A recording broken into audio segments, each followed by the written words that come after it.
महंगा हो जाएगी।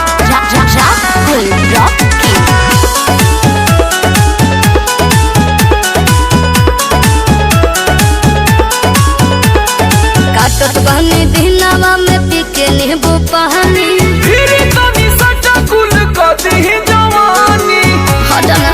नहीं हो देह लसिया के भइल बाटे दिल हो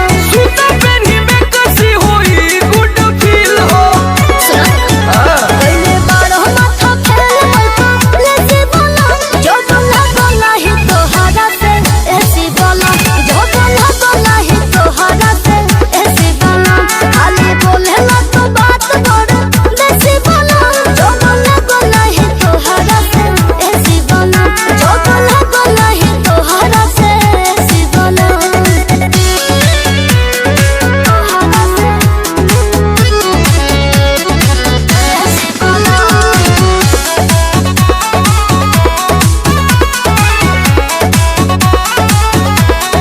काहे नहीं बुझता रसोइया परेशानी हटाओ ऐसे ना हो ठंडा जेबू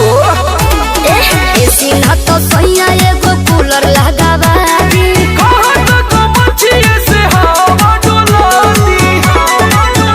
इसके आनंद समर रहे बल्ले देसी बोला जो बोला बोला ही तोहरा से ऐसी बोला जो बोला बोला ही तोहरा से ऐसी बोला खाली बोले ना तो बात बड़ देसी बोला जो बोला बोला ही तोहरा से ऐसी बोला जो बोला बोला ही तोहरा से ऐसी बोला